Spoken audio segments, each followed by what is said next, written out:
وآلہ وأہل بیتہ الطیبین الطاہرین لا سیما علی الامام المنتظر والحجۃ الثانی عشر عجل اللہم لہ الفرج ولعنۃ اللہ علی اعدائہم اجمعین اما بعد فقد قال اللہ الحکیم فی محکم کتابہ الکریم بسم اللہ الرحمن الرحیم یا ایہا الذین آمنوا قوا انفسکم واہلیکم نارا وقودها الناس والحجارہ صلوات۔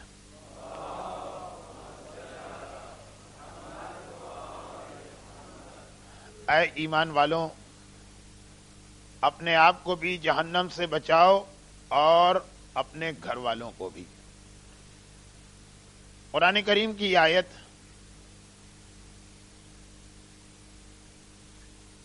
اگرچہ اپنی جگہ خود ایک اتنا کمپلیٹ میسج ہے کہ اس کے بعد کسی قسم کی تفسیر، تشریح، ایکسپلینیشن کی ضرورت نہیں، لیکن جو ہمارا ٹاپک چلا رہا تھا، جو ہمارا سبجیکٹ تھا، اس کے جس اسٹیج یا فیز پر آج ہم پہنچ رہے ہیں، اس کے لیے اس آیت کے میسج کو ایک مرتبہ پھر اپنے ذہن میں ریفریش کرنا ہے۔ لیکن نہیں، ابھی ذرا ٹھہریں۔ کل رات جو کل گزر گئی، کوسچن آنسر کے سیشنز میں میرے سبجیکٹ سے ریلیٹڈ جو سوالات کیے گئے، اس میں ایک چیز میں نے فیل کی اور اس کو وہیں پہ میں نے ایکسپلین بھی کر دیا، لیکن وہ مومنین جو مجالس میں ریگولر آ رہے ہیں، ان کی ایک بڑی تعداد بلکہ میجورٹی کوسچن آنسر کے سیشن میں نہیں تھی۔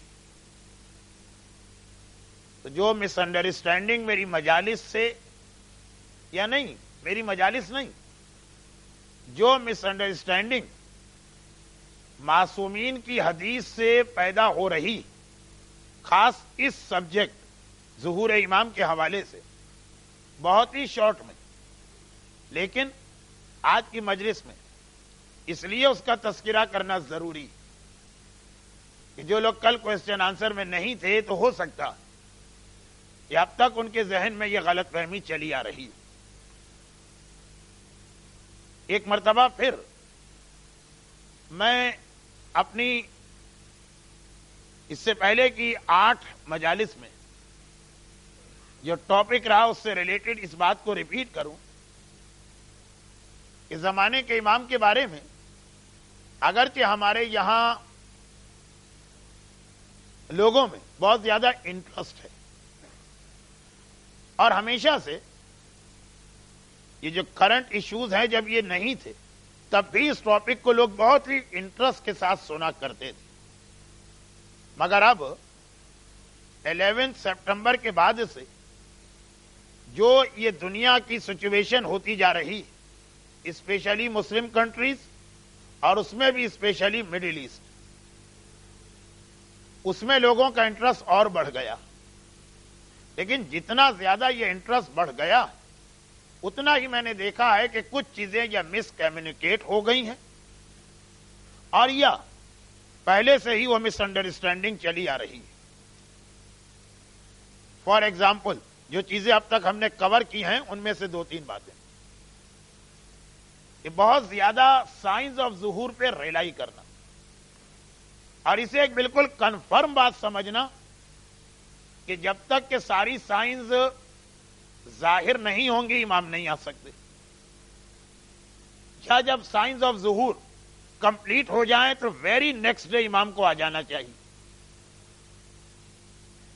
نمبر 2، یہ بھی ایک مس انڈرسٹینڈنگ تھی جو شاید میں نے اس کے پہلے کی مجلس میں بتا دی، اور اگر نہیں بتائی تو آپ مجلس کے بعد مجھے بتائیے گا، تاکہ میں ریمیننگ 3 مجالس میں اس کا ذکر کروں کہ جیسے ہی امام آئیں گے اور جبرائیل وہ آواز لگائیں گے کہ جاء الحق وزهق الباطل وان الباطل کان زهوقا، تو فوراً اپنے گھر سے نکل کے مکے کی جانب یا امام کی جانب جانا، یہ بھی مس انڈرسٹینڈنگ.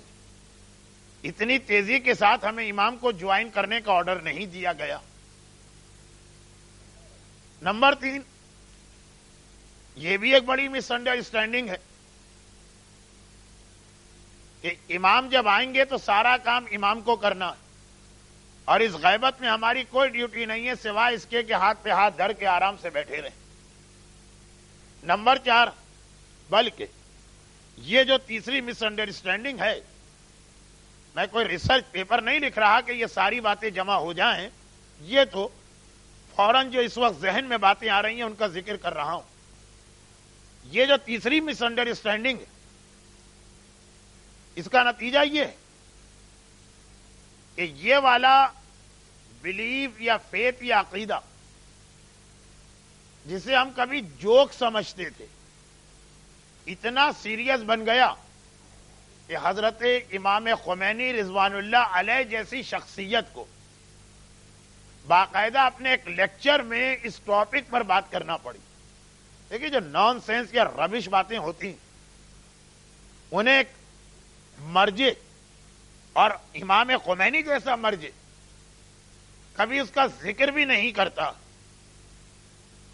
یہ تو ہم جیسے اسٹوڈنٹس ہیں کہ بعض اوقات کچھ نان سینس باتیں یا ربش باتیں وہ بھی اپنا ٹاپک بنا لیتے ہیں، مگر یہ اتنا سیریس نظریہ تھا ایران کے حوالے سے 60s کے شروع میں، اور اسے شاہ ایران نے اور زیادہ پروموٹ کیا کیونکہ یہ اس کے فیور میں جا رہا تھا، جو ہمارے یہاں انڈیا میں، پاکستان میں اور کہیں کہیں ایسٹ افریقہ میں جوک کے طور پہ کہا جاتا تھا کہ مولانا چھوڑیں اپنی مجلسیں، کیا آپ نے داڑھی اور حجاب اور نماز اور خموس اور ڈرنکنگ حرام اور شراب اور زنا حرام اور غیبت حرام، یہ کیا ٹاپک ہے، چھوڑ دیں اس کو.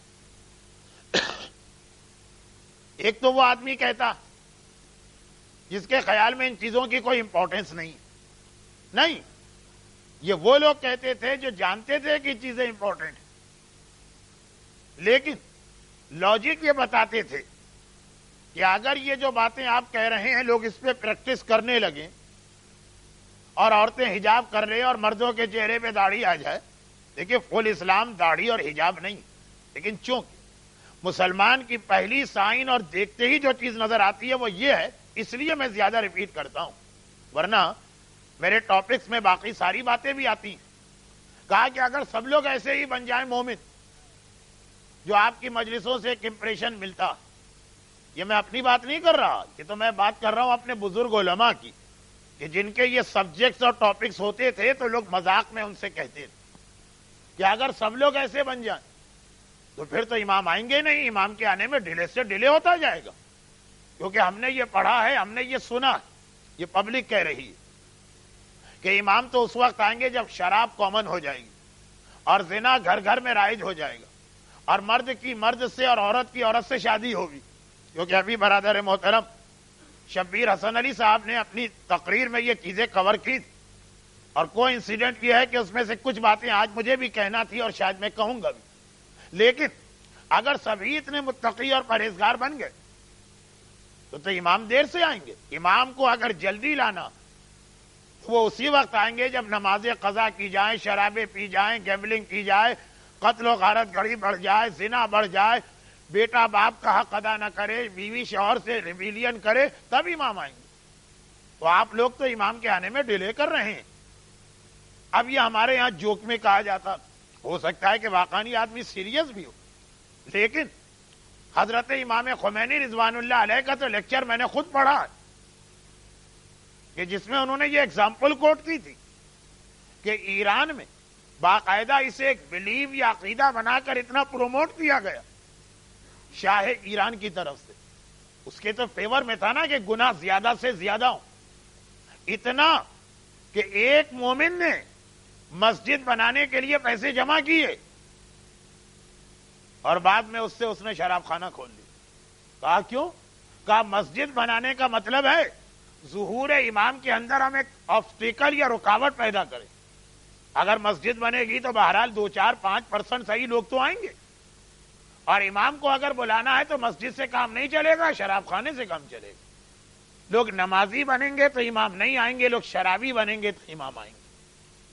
اور میں نے کہا کہ اگر یہ اتنی نان سینس یا ربش ٹائپ کی بات ہوتی تو حضرت امام خمینی باقاعدہ اسے اپنے ایک لیکچر کا ٹاپک نہ بناتے. اور جب اس آدمی سے یہ کہا گیا کہ امام کو تو خیر چھوڑو، تم یہ بتاؤ کہ قیامت کے دن اس عمل کا جواب کیا دو گے، تو اب اس کا جواب سنیے. خالی لوگ دشمنی کے اندر ہی سیدھے راستے سے نہیں ہٹتے ہیں. اگر محبت ہو وداؤٹ پراپر ایجوکیشن یا وداؤٹ پراپر نالج تو محبت میں بھی لوگ گمراہ ہوتے ہیں. کہا کہ کیا ہوگا قیامت میں؟ مجھے جہنم میں جلایا جائے گا نا. میرا امام جلدی آ جائے اس کی خاطر میں جہنم میں جلنے کو تیار ہوں. میں سارا پرابلم، سارا عذاب اپنے آپ پہ لے رہا ہوں تاکہ باقی مومنین کو بینیفٹ مل جائے کہ انہیں امام کی زیارت. اب یہ محبت میں لوگ کیسے گمراہ ہوتے ہیں. اگرچہ ایسٹر کی یہ تاریخیں بھی اس کی گواہی دے رہی ہیں. میرا بہت دل چاہ رہا تھا کہ میں آپ اور آپ کے بچوں کے ساتھ بیٹھ کر حضرت مریم سے ریلیٹڈ وہ فلم دیکھتا جو آج دکھائی گئی ہوگی، لیکن برمنگم میں اتنی اہم ایک مجلس تھی کہ مجھے مجبوراً جانا پڑا. مگر قرآن سورہ مائدہ میں جناب مریم اور حضرت عیسیٰ کے حوالے سے یہی تو کوٹ کر رہا کہ انہیں خدا کا بیٹا کہنے والے ان کی نفرت یا دشمنی میں گمراہ نہیں ہوئے، محبت میں گمراہ ہوئے. اور ہمارے یہاں بھی اس کی بہت ساری ایگزامپلس ہیں. اس میں سے ایک یہ بھی ہے کہ شراب خانہ بناؤ جہنم میں جلو گے، چلو ٹھیک ہے، ساری کمیونٹی کے بینیفٹ میں تیار ہوں کہ اللہ مجھے عذاب دے، ان کو تو فائدہ مل جائے گا. یہ بھی ایک غلط فہمی. لیکن اگر آپ کہیں کہ نہیں ہمارے یہاں یہ چیز نہیں پائی جاتی تو میں بھی مانتا ہوں ہمارے یہاں یہ چیز نہیں پائی جاتی، لیکن جو اس مس انڈرسٹینڈنگ کے پیچھے جو اصل میسج ہے وہ تو ہمارے یہاں بھی موجود کہ بھائی جتنے گنا زیادہ ہوں گے تب امام آئیں گے. اسی لیے اس طرف کسی کا ذہن ہی نہیں جاتا کہ اپنے آپ کو اور اپنی کمیونٹی کو چینج کرنا، کیونکہ ظہور امام کی one of the confirm sign یہ کہ امام کے آنے سے پہلے ہر جگہ کچھ ایسے گروپس تیار ہو جائیں گے جو غیبت میں اسی طرح زندگی گزاریں گے. ان کا لائف اسٹائل جیسا آفٹر ظہور امام ساری دنیا کا لائف اسٹائل بنائیں گے. ہر جگہ چھوٹے چھوٹے ایسے گروپس یا پاکٹس بنیں گے. لیکن ہمارے ذہن میں بھی وہی غلط فہمی کہ نمازی بنانے سے زیادہ شرابی بناؤ. اگرچہ ہم اتنا اوپنلی اس کو کہتے نہیں ہیں، لیکن ہمارا اپنی کمیونٹی اور اپنے آپ کو چینج نہ کرنا یہ خود بتا رہا کہ کہیں سب کانشیس میں یہ خیال پایا جاتا ہے. لیکن بہت لمبی یہ بات ہو جائے گی، اس لیے میں آگے بڑھوں. اسی مس انڈرسٹینڈنگ میں ایک وہ بات تھی جو کل آ گئی کہ علماء تو امام کی تلوار سے قتل ہوں گے اور عوام الناس کو حوریں اور جنتیں ملیں گی. وہ بھول گئے کہ جتنی ڈیٹیل کے ساتھ عام لوگوں کے قتل کا تذکرہ، عام بھی نہیں شیعوں کا، اتنی ڈیٹیل علماء کے بارے میں نہیں ہے. مگر یہ بھی ایک مس انڈرسٹینڈنگ. اور اسی میں ایک سب سے بڑی بات جو کل رات کے کوسچن آنسر سیشن سے میں نے فیل کی وہ یہ ہے کہ اس سے پہلے بھی میں نے 99 کے پہلے اشرے میں جو حیدری امام بارگاہ کے اسی ممبر سے پڑھا تھا ایک بات عرض کی تھی اور آج پھر اسے ریپیٹ کر رہا ہوں، لیکن اتنی ڈیٹیل میں نہیں، بہت ہی شارٹ. وہ یہ ہے کہ رسول ہوں یا امام، ان کا ایک پرابلم یہ بھی سمجھیے کہ جو مجمع یا آڈینس ان کے سامنے جن سے ان کو ایڈریس کرنا، جنہیں میڈیم بنا کر ان کے ذریعے سے یہ حدیثی اور میسیجز بعد کی جنریشن کو ٹرانسفر کرنا، وہ لوگ ان کا اس زمانے کے اعتبار سے مینٹل لیول کیا اور اس زمانے کے حالات میں کتنی باتیں وہ سمجھ سکتے ہیں. بہت سارے پرابلم اس لیے پیدا ہو گئے کہ جس مجمع سے امام یہ بات کر رہے ہیں وہ آج 20th یا 21st سینچری کی ڈیٹیل سمجھ ہی نہیں سکتا. اور پھر ابھی اس کے بعد جو دنیا ترقی کرے گی، امام اسے کیسی ورڈنگ میں بتائیں کہ وہ مجمع بھی میسج کو ڈائجسٹ کر لے اور بعد والوں کے لیے بھی یہ میسج منتقل ہو جائے. چنانچہ ایک خاص اسٹائل امام کو اختیار کرنا پڑا جس کے اندر سمبولک لینگویج زیادہ تھی. لیکن گانا حرام ہے، شراب حرام ہے، سور کا گوشت حرام ہے، اس کے اندر جو امام نے بات کہی تو چلے اس میں اتنا بڑا پرابلم نہیں تھا، اس لیے کہ لوگوں کی سمجھ میں یہ چیز آئے کہ نہ آئے کہ سور کے گوشت سے کیا بیماریاں ہوتی. چلیں اس زمانے کے لوگ یہ بیماریاں نہیں جانتے، وائرس و جراثیم کی بحث نہیں جانتے، لیکن سمپل حکم تو جان گئے نا کہ یہ چیز حرام ہے. زیادہ پرابلم آیا جو ظہور امام سے ریلیٹڈ باتیں تھیں، کیونکہ وہ تو 20th سینچری کے بارے میں تھی، وہ تو 21st سینچری کے بارے میں تھی، اس کا تو اس مجمع سے کوئی تعلق ہی نہیں تھا، وہ تو سمپل میسج بھی اس میں سے نہیں نکال سکتا تھا. مثلا میں ایک مثال جو کل رات کو کوٹ کی ہے وہ دوبارہ دے دوں. اگر امام گانے کے یا میوزک کے نقصانات میں یہ بتانے لگے کہ بلڈ پریشر ہائی ہو جاتا ہے، برین ہیمریج ہو جاتا ہے، اسٹروک ہونے لگتا ہے، ہارٹ فیلئر کے چانسز ہوتے ہیں، بہت ساری چیزیں، یہ ساری چیزیں ان کی سمجھ میں نہیں آئیں گی، لیکن ایک سمپل میسج ان کی سمجھ میں آ جائے گا کہ کچھ بھی یہ ہوتا ہو بہرحال گانا حرام ہے، ہمیں گانے سے بچنا. لیکن ظہور امام جو 21st سینچری کا واقعہ، اس میں امام جو باتیں کہہ رہے ہیں وہ اگر 21st سینچری سے ریلیٹڈ ہے تو کیا اس مجمع کی سمجھ میں آئے گی؟ وہ تو ایک سمپل میسج بھی اس سے ڈرائیو نہیں کر سکتا. چنانچہ امام کو ایک سمبولک لینگویج استعمال کرنا پڑی. اگر امام اس زمانے کے آدمی سے یہ بات کہیں، بعض اوقات ایک جوک توہین امام ہوتا، دل ہی نہیں چاہتا اسے ممبر تو ممبر پرسنل سیٹنگ میں بھی بیان کرنے کا، مگر کیا کیا جائے، بات کو سمجھانے کا اور کوئی طریقہ بھی نہیں. جیسے ایک میں مثال دے رہا ہوں، کہا جاتا ہے کہ کوئی ذاکر یا خطیب ایسے مجمع کے اندر کربلا کے مسائل بیان کر رہا تھا کہ جو لوگ مثلا، اب یہ میں اپنی طرف سے کہہ رہا ہوں، تمباکو، سگریٹ، پائپ، سگار یا حقے کے عادی تھے. حقے کو پتہ نہیں انگلش میں کیا کہتے ہیں، بعد میں بتا دیجیے گا. اچھا خیر، حقے کے عادی تھے،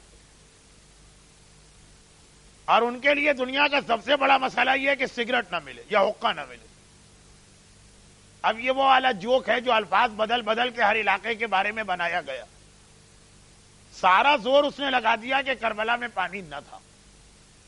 مجمع کے سمجھ میں نہیں آئے. آخر میں اسے کہنا پڑا کہ پرابلم یہ تھا، نعوذ باللہ کربلا میں حقہ یا سگریٹ تک اویلیبل نہیں تھی. تب مجمع کی سمجھ میں بات آئی کہ کتنی بڑی ٹریجڈی تھی. نعوذ باللہ ہے تو توہین آمیز جوک، لیکن یہی پرابلم تھا 1400 سال پہلے. اگر چھٹا امام، 8واں امام، 10واں امام، 5واں امام مجمع سے کہتا کہ میرا بیٹا ایک میزائل لے کے آئے گا، جن کے لیے تلوار اور تیر بھی بہت ہی ایڈوانس قسم کے ویپنز تھے، وہ کیا سمجھتے میزائل کو، وہ کیا سمجھتے ایٹم بم کے الفاظ کو، جن کے خیال میں انسان کے لیے امپاسبل ہے ہوا میں اڑنا. اگر بتایا جائے کہ اس طرح سے بمبارڈمنٹ ہوگا اور ایسے ایئر کرافٹ یا پلین بنائے جائیں گے جن کے پاس پلین کا سمپل کنسپٹ بھی نہیں، انہیں کیسے یہ ساری باتیں بتائی جائیں؟ چنانچہ امام کو ایسی ورڈنگ استعمال کرنا پڑی کہ جو اس زمانے کے لوگوں کی سمجھ میں آ رہی، اور ہماری ڈیوٹی بنی کہ اس کے پیچھے چھپے ہوئے میسج کو سمجھے. کہ 5واں پرابلم کہ بہت ساری جگہوں پر حدیث کے لفظ کو ہم پکڑ کے بحث کرتے ہیں اور اس کے اندر جو میسج چھپا ہے وہ بھول جاتے ہیں. جیسے کل رات کے سوال کہ امام تلوار لائیں گے تو آج کی دنیا میں تلوار کا کیا کام، یہ تو میں جواب دے چکا ہوں، اس کو ریپیٹ نہیں کر رہا ہوں. مگر خالی تلوار کے حوالے سے بات نہیں ہے، ظہور کی اور بہت ساری حدیثیں. کان الولد غیظا و کان المطر قیظا، میں نے 4 دن پہلے ایک ایگزامپل کوٹ کی کہ بارش قیظ والی ہوگی. اب وہ کچھ اس انداز سے بارش کو سمجھایا کہ آج CNN اور BBC میں جب ہم وہ بمبارڈمنٹ دیکھتے ہیں جو پہلے افغانستان میں ہوا اور پھر عراق میں ہوا، اور اگر ہم اسی طرح سوتے رہے تو پتہ نہیں کس اسلامی ملک کی باری آئے گی. مگر ایک پریڈکشن میرا بھی لکھ لیجیے، اور وہ یہ ہے کہ 1 بائی 1 اگر اسی طرح سارے اسلامی ملک ختم ہوتے رہے یہ چیپٹر کلوز نہیں ہوگا. آخر میں پھر آپ کی باری آئے گی اور آخر میں پھر نارتھ امریکہ کے مومنوں کی باری آئے گی.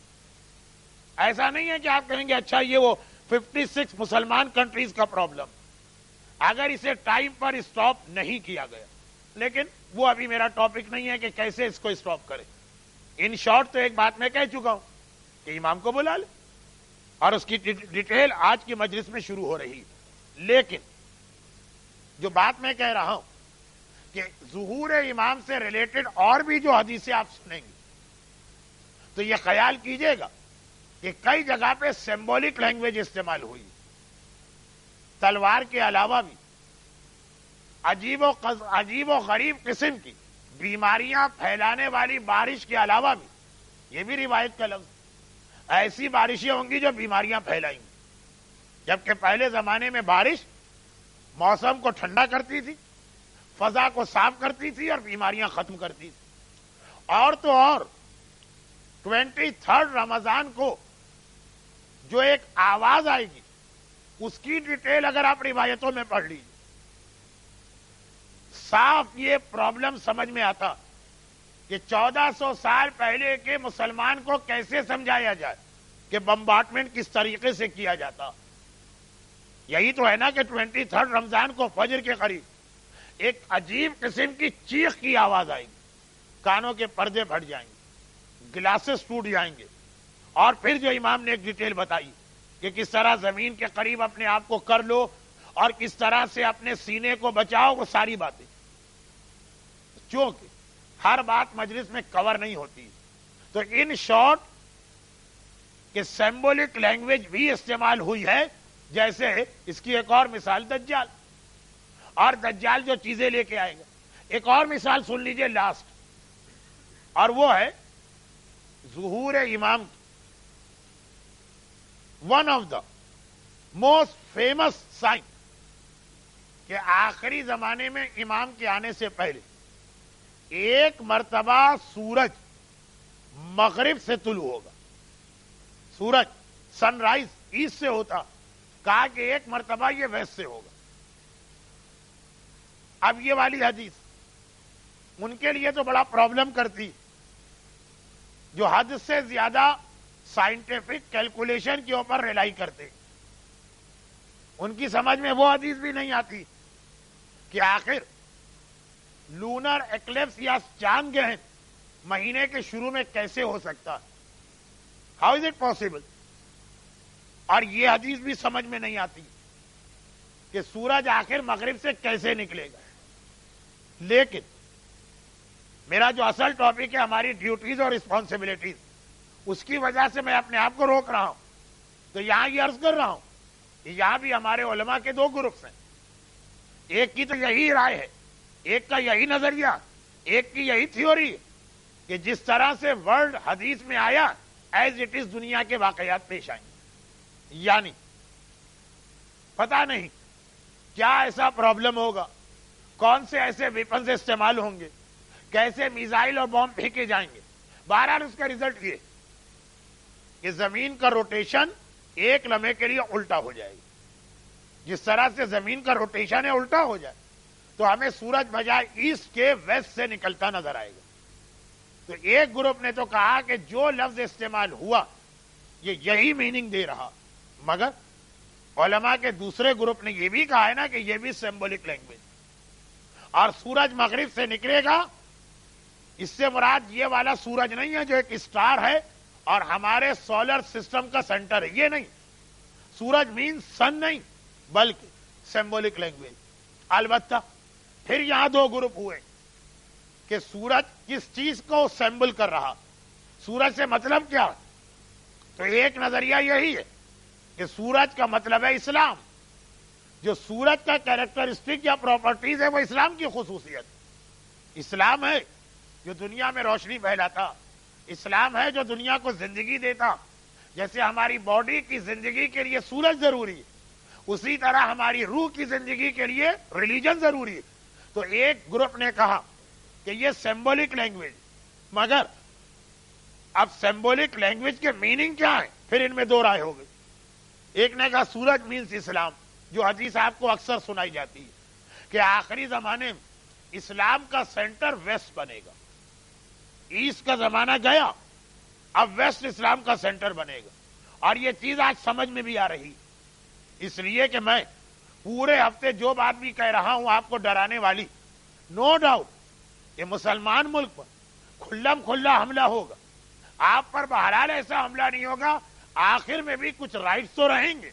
تو جتنی آسانی کے ساتھ یہاں سے آپ اسلام کو پھیلا سکتے ہیں، اب اس کے لیے تو بڑا مشکل ہے. تو شاید اس وقت دنیا جس طرح جا رہی اس سے لگ بھی رہا کہ آخری زمانے میں اسلام کا سینٹر ویسٹ بننے والا. مگر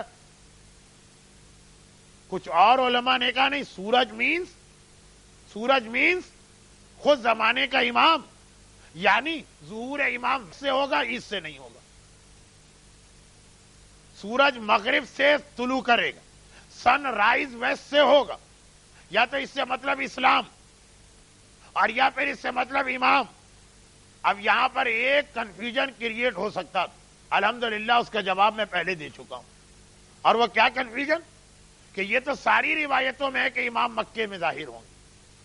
پرسوں رات کی مجلس شب جمعہ نہیں، جمعے کی رات، اس کا ٹاپک یہی تو تھا کہ ہر چیز چینج ہو سکتی، سائنس چینج ہو سکتے ہیں، امام کے آنے کی ڈیٹ چینج ہو سکتی، ڈے آف دا ویک کے جمعہ ہے یہ چینج ہو سکتا، اور ایون وہ پلیس چینج ہو سکتا ہے جہاں سے امام کو آنا. تو اس پر میں بات کر چکا ہوں کہ ایون اسے بھی پورا کنفرم نہ سمجھیے. تو کہا ایک گروپ آف علماء نے کہ امام مغرب سے ظاہر ہوں گے، پتہ نہیں کس علاقے سے، وہ ہمیں نہیں معلوم. ایک نے کہا اسلام کا سینٹر، اسلام ویسٹ کے ذریعے سے ساری دنیا تک پہنچے گا. اور ایک نے کہا ایز اٹ از جو ورڈنگ. لیکن یہ حدیث اتنی امپورٹنٹ نہیں کہ ہم اس کی خاطر اپنے نوجوانوں کو کنفیوز کریں. جو میسج میں اس کے ذریعے دے رہا تھا وہ یہ کہ ظہور امام سے ریلیٹڈ جو بات آپ کی سمجھ میں نہ آئے، یعنی سمجھ میں نہ آنے کا مطلب بالکل لاجک کے خلاف لگ رہی، تو پھر یہ غور کیجئے گا کہیں یہ سمبولک لینگویج تو نہیں. بھائی ایک فارمولا میں اس لیے دے رہا ہوں کہ آپ ہر حدیث کو الگ الگ اس کے میرٹ پر ڈیسائیڈ کرنے کے بجائے ایک ایسی بات کہہ دی جائے تاکہ آئندہ یہ کنفیوژن نہ ہو کہ تلوار لے کے آئیں گے تو تلوار کا کیا مطلب ہے. بہرحال یہ کل آ چکی ہے بات. اب آئیے اس کے بعد والی چیز کہ سمبولک لینگویج یا ہر لفظ کے اپنے ریئل میننگ جو ڈکشنری میں لکھے ہیں وہ. امام کا ظہور کافی حد تک ڈپینڈ کرتا ہے ہمارے چینج ہونے پر. دیکھیے میں نے 2 دن یہ لفظ استعمال کیا، اپنے آپ کو چینج کرے تو امام آ جائیں. اس سے بھی ایک غلط فہمی ہو گئی اور یہ سمجھا گیا کہ بس اب اسی وقت امام آئیں گے جب ہم اپنے آپ کو چینج کریں گے. تو جو امام کو بلانا ہی نہیں چاہتا وہ کہہ دے بس اب میں اپنے آپ کو چینج ہی نہیں کروں گا. اچھا ہے کہ امام نہ آئے، نعوذ باللہ. ایک مثال، بہت ہی مشہور شخصیت ہے حجت الاسلام علامہ شمیم الصفتین صاحب قبلہ، مسلسل مجھ جیسے طالب علم کی مجلس میں آ رہے ہیں. ان علماء کرام کے حالات تو وہ بہتر بتا سکتے ہیں، لیکن ایک چھوٹی سی کہانی یا اسٹوری آپ نے سنی ہوگی نا انہی قابل احترام علماء کی زبانی. مفتی میر عباس صاحب، تقریباً 1 سینچری پہلے کی بات، انڈین سب کانٹیننٹ کی ایک انتہائی اہم شخصیت. کہیں آپ بھی تو مس گائیڈ نہیں ہو گئے کہ انڈیا اور پاکستان میں عالم نام کی کوئی چیز نہیں ہوتی. سبھی ہم کو بہکانے والے آتے ہیں، وہاں علم ہی نہیں ہے. کہیں یہ انفیریٹی کمپلیکس آپ کے دلوں میں تو پیدا نہیں ہوا؟ اگر یہ ایسا کوئی کمپلیکس آپ کے پاس ہے کہ جی علم دین بھی وہی دے سکتا ہے جس کی چمڑی گوری ہو، کالے کالے لوگ جو ہے ان کے پاس علم دین کہاں سے، یہ ایک ایسا کمپلیکس ہے کہ پھر باقاعدہ آپ کی ایک تھراپی کرنا پڑے گی تاکہ ذہن سے یہ احساس کمتری نکلے. انڈیا اور پاکستان نے کتنے عظیم علماء پیدا کیے، مفتی میر عباس شوستری علی اللہ مقامہ انہی میں سے ایک تھے. ریل کا سفر کر رہے ہیں اور یہ وہ زمانہ ہے کہ ٹرین انڈیا میں نئی نئی آئی، بلکہ یہاں بھی نئی نئی آئی تھی 1 سینچری پہلے. اور یہ دیکھا کہ ایک بڑا ہی مقدس انسان، کچھ سائن ہوتے ہیں چہرے سے بھی ظاہر ہوتا ہے کہ یہ بڑا نیک اور مقدس، وہ ریل کے کمپارٹمنٹ میں داخل ہوا. مگر عجیب بات یہ کہ جتنا وہ اپنے چہرے سے مقدس اور پوائس لگ رہا، اس کے ساتھ چین میں بندھا ہوا ایک کتا بھی. اب ویسٹ میں آنے کے بعد تو آپ حضرات کتے کو بھی کتا نہیں کہتے، مسٹر کتا کہتے ہوں گے، یعنی ایک احترام، ایک اسٹیٹس ملا ہے کتے کو. انڈیا اور پاکستان میں شریعت کے مسئلے کے علاوہ بھی ایسی کراہیت و نفرت ہے ان دو جانوروں سے، اور ایک نمازی تو برداشت ہی نہیں کر سکتا کہ اس کے قریب کہیں پہ کوئی کتا نظر آ جائے. شریعت کا مسئلہ اپنی جگہ کہ اگر کتا بھی ڈرائی ہے اور ہم بھی ڈرائی ہیں اور ایک دوسرے سے ٹچ ہو گئے تو کوئی بات نہیں. یہاں تو گیلا بھی اگر کتا ہے تو کوئی بات نہیں، سب چلتا. میں انڈیا اور پاکستان کی بات کر رہا ہوں، وہاں اتنی نفرت و کراہیت، اور اس میں ایک نمازی اور مقدس آدمی کے ساتھ کتا. دریافت کر لیا یہ کوئی اپنا نہیں تھا، بلکہ اس آدمی کا نام بھی تاریخوں میں دہلی کے ایک بہت ہی مشہور عالم، میں ڈیٹیل میں نہیں جاتا ہوں. کہا کہ آخر یہ کتا اور آپ جیسے نمازی اور طہارت کا خیال کرنے والا آدمی. کہا کہ ہاں وہ اپنی جگہ، یہ اپنی جگہ. دراصل مجھے موت سے بہت ڈر لگتا ہے، اور پیغمبر کی معتبر حدیث ہے کہ جہاں کتا ہوگا وہاں کبھی ملک الموت نہیں آئے گا. تو میں نے ہر وقت اپنے ساتھ ملک الموت نہیں، فرشتہ نہیں آئے گا. میں نے کتا اپنے ساتھ اس لیے رکھا کہ اس کی وجہ سے موت کا فرشتہ میرے پاس آ نہیں نہ پا. مفتی میر عباس صاحب کا جواب بھی آپ کو یاد ہوگا کہ بہرحال اس کتے کی روح قبض کرنے کے لیے تو آئے گا نا موت کا فرشتہ، ہاتھ کے ہاتھ آپ کا بھی کام تمام کر جائے گا. ایک ٹکٹ میں 2 مزے، خیر وہ ایک الگ بات. اب اگر کسی کی یہی مینٹلٹی کہ واہ بھائی مولانا نے تو بڑی اچھی بات بتائی کہ اپنے آپ کو چینج کرو تو امام آئیں گے، چینج نہ کرو تو نہیں آئیں گے، ڈیو ٹو اینی ریزن ابھی ہمیں امام نہیں چاہیے. دیکھیے آپ کے دل کی محبت آپ سے کہہ رہی ہے کہ مولانا کا جملہ غلط، اور میں کہتا ہوں کہ 90% نہ صحیح، 50%، 40%، 30% ایسے شیعہ جنہیں امام نہیں چاہیے. کیوں؟ ایک سوال میں کرتا ہوں. آپ ساری کتابیں بند کر دیں، آپ سارے ریفرنسز کو بھول جائیں، آپ یہ نہ پوچھئے کہ اتھینٹک ہے کہ ویک. اپنے دل سے ایک سوال کریں کہ اگر امام آئیں گے تو دنیا کا سسٹم کیا بنائیں گے، ہمیں کیا کرنا ہوگا اور کیا نہیں کرنا ہوگا. کیا امام کے آنے کے بعد بھی نمازیں قضا ہوں گی؟ کیا امام کے آنے کے بعد بھی بھائی کا حق مارا جائے گا؟ کیا امام کے آنے کے بعد بھی غیبتیں رہیں گی؟ کیا امام کے آنے کے بعد بھی گانا اور میوزک انٹرٹینمنٹ کے نام پہ حلال رہے گا؟ کیا امام کے آنے کے بعد بھی ڈرنکنگ کا سلسلہ رہے گا؟ کیا امام کے آنے کے بعد بھی یہ بیہودہ ٹی وی ڈرامے اور وہ پورنوگرافی والی سائٹس دیکھی جائیں گی؟ امام کے آنے کے بعد کیا ہوگا؟ ارے اسلامی انقلاب جب ایران میں آیا تو یہ جملہ کسی کافر و منافق نے نہیں، شیعوں نے کہا کہ کتنا بورنگ ہو گیا ہے اب ایران، زندگی کا مزہ ہی نہیں رہا ہے، کوئی انٹرٹینمنٹ ہی نہیں رہا ہے.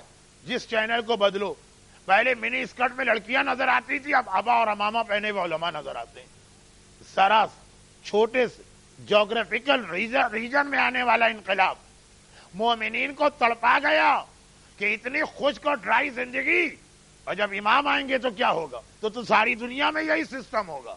اگر یہ سسٹم ایڈاپٹ کرنے کو تیار ہیں تو ٹھیک ہے، اس کا مطلب ہم امام کو ویلکم کریں گے. لیکن اگر یہ سسٹم ایڈاپٹ کرنے کو تیار ہیں تو اب تک کیوں ایڈاپٹ نہیں کیا؟ آگے بڑھیں. بسم اللہ نہیں، جب پتا چلے گا امام کے آنے کے بعد. ایک حدیث پڑھ دوں، اور اس لیے پڑھ دوں کہ اگرچہ